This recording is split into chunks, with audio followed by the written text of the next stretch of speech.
Tem gente que vai pra guerra, volta mutilado e com a cabeça inteira. Tem gente que volta inteira, mas com a cabeça mutilada. Tudo depende do quanto de pressão que você aguenta.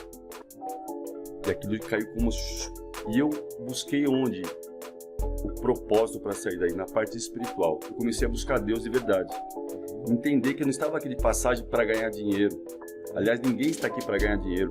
Se alguém montar uma empresa para ganhar dinheiro, montou a empresa com a intenção errada. E tudo começa na intenção. Veja bem, Deus nos fez como um grande corpo. E a economia se movimenta com especialista. Por exemplo, você é um grande especialista em franquias.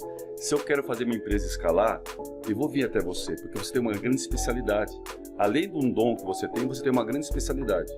Eu posso ter outra especialidade, por exemplo, em logística. E você precisa do que eu tenho.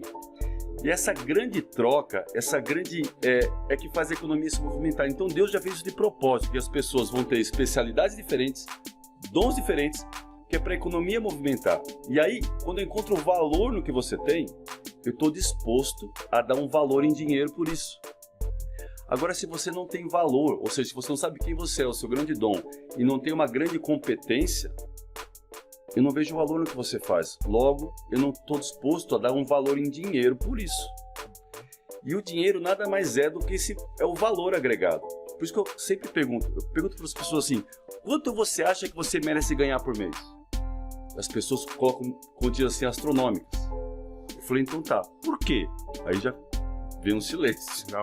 Já veio um silêncio. Eu falo, ó, o valor que você merece ganhar por mês é o valor que você agrega para o mercado. Então não adianta você achar que você merece muito porque você é esforçado. O mercado não paga esforço. Se o mercado pagasse esforço, eu poderia simplesmente pagar minhas contas com esforço. Olha, minha empresa não faturou muito esse mês aqui, mas eu me esforcei muito. Ó, posso pagar imposto com esforço? Não, só se paga as coisas com resultado.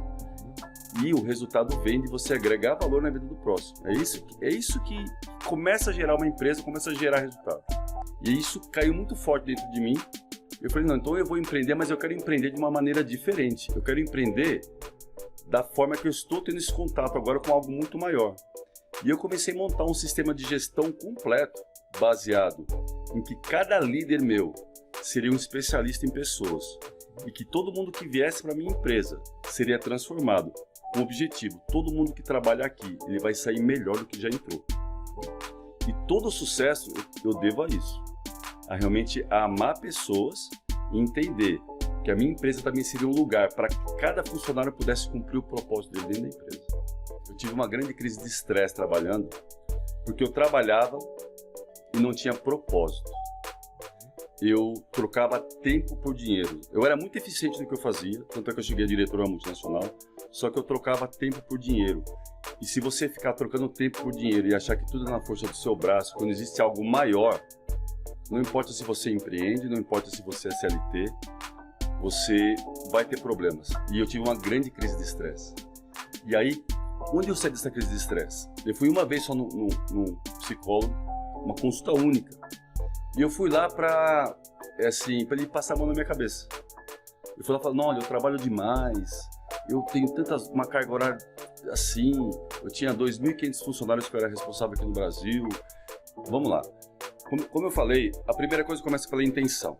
Veja bem, se você vai montar uma empresa, se você quiser montar uma empresa para faturar seu primeiro milhão, você não vai faturar seu primeiro milhão. O que você tem que achar? Realmente, qual que é o seu talento? Começa por aí. Se você vai empreender, tem que olhar para dentro, ter a capacidade, a coragem de olhar para dentro e saber em que eu sou bom de verdade, qual que é o dom que Deus me deu e que o mundo precisa. Porque pode reparar, Zão, no contrato social de qualquer empresa não tem o quinar e ganhar dinheiro. Não existe. O que você põe, a primeira coisa é a razão social, ou seja, qual que é a razão que você vai existir para a sociedade. Então, tudo parte daí. Se você de verdade entender o que você vai fazer aqui, qual que é o dom que você tem e o que o mundo precisa, as startups falam muito sobre isso. Qual que é a dor que você vai tirar do mercado? E o pessoal ficar procurando essa dor fora, o que eu vou fazer? Não, tá dentro. Porque a hora que você souber quem você é de verdade, qual que é o seu dom, você pode ter certeza que o mundo precisa do que tem aí dentro. Então essa é a primeira coisa. quais perguntas você se faria para poder descobrir esse talento, esse dom? Eu gosto muito de uma técnica que usa 9 perfis de comportamento, Zana. 9 perfis de comportamento. Nesse perfil de comportamento, se você tiver a oportunidade de olhar para dentro e descobrir qual que é o seu perfil de comportamento, nesse perfil de comportamento tem sua trava emocional e o seu dom. E eles fazem parte de uma mesma linha. Sabe dimerizador de som que você dimeriza? A sua trava emocional é o seu dom distorcido. E cada perfil de comportamento tem um tipo de dom que está dentro de você. Aí, dom é uma coisa e competência é outra. Então, tem a pessoa que tem o dom de realmente conectar com pessoas. Tem outra que ele tem uma energia forte para gestão. Tem outro, ou seja, de acordo com o perfil de comportamento, você tem um dom lá dentro. E você se dá melhor em uma área. Você pode perceber, tem um empreendedor que ele é muito visionário. Ele sai sempre buscando muita coisa, tem grandes ideias. Tem outro empreendedor que ele é aquela pessoa que ele dá facilidade para implementar ideias. Então ele consegue pegar uma ideia e implementar como ninguém. E tem outro empreendedor que ele é muito gerenciador. Ele gerencia muito bem, ou seja, num desses 3 perfis as pessoas se encaixam. Isso é uma coisa. Agora, lógico, tem que ter a competência. Porque você vai ter que ser especialista em alguma coisa. Então, depois que você realmente conseguiu essa parte de dom e especialidade, e aí você vai ter que ser um ótimo gestor de processos.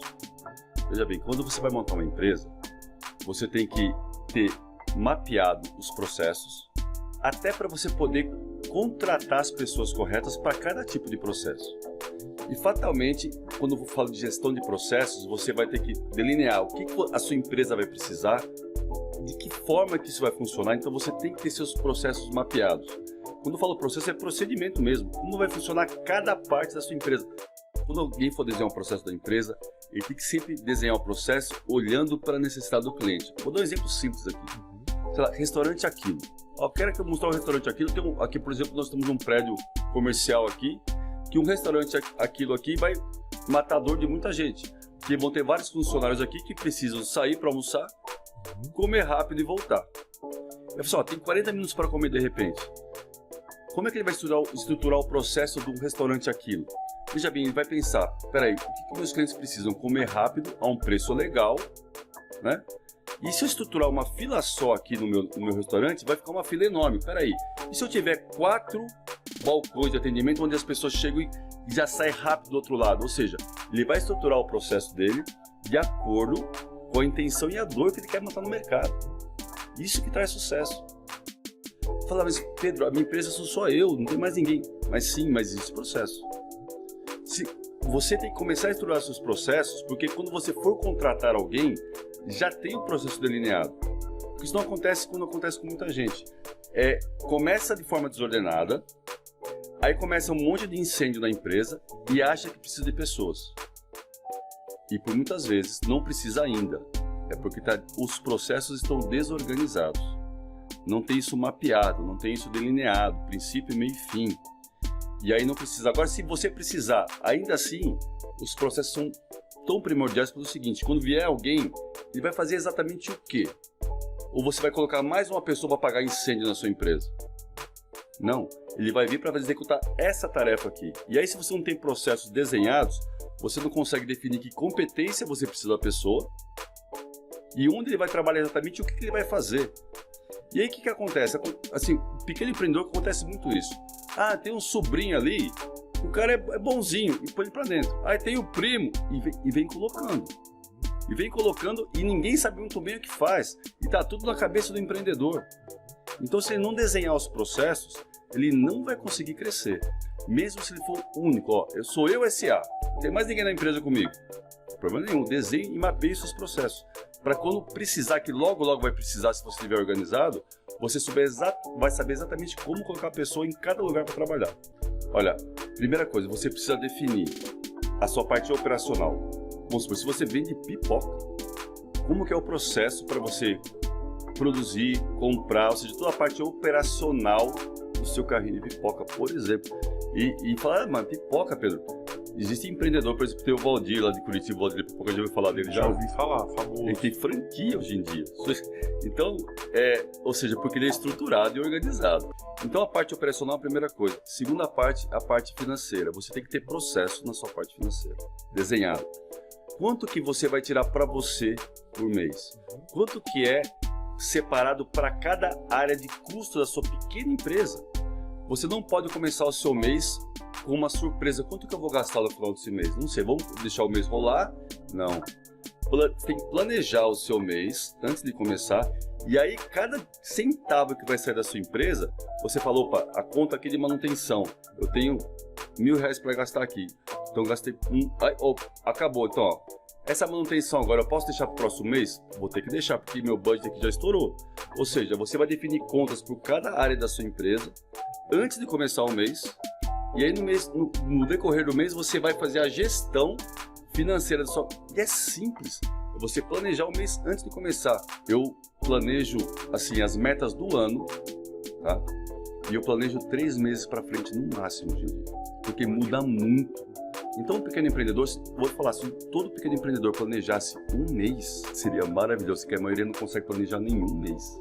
E assim, eu indico 4 classes de indicadores. Um é indicador de cliente, ou seja, você medir como é que está a satisfação do seu cliente.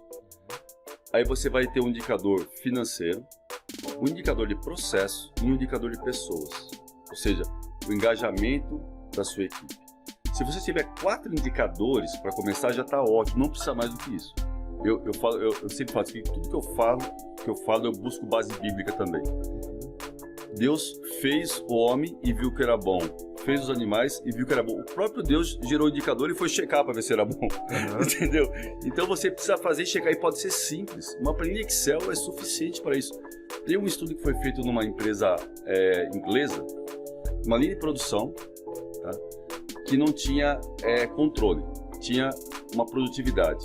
E eles simplesmente colocaram algumas pessoas na linha de produção com uma camiseta escrito monitor, com uma prancheta na mão, não estava medindo nada. A produtividade aumentou em 16%. Uau. Então precisa medir. Se você medir de verdade, olhar e colocar energia, porque não é só o medir, sabe, Zanon? É você colocar energia onde você está olhando. Onde você olha e coloca energia, aquilo cresce. Não tem como. Então, se você medir, olhar, acompanhar e fazer a gestão, aquilo cresce. Porque além de você olhar com números, você consegue tomar a decisão correta, tá? Você colocando energia, aquilo movimenta. O seu sonho é alimentado pela sua atenção.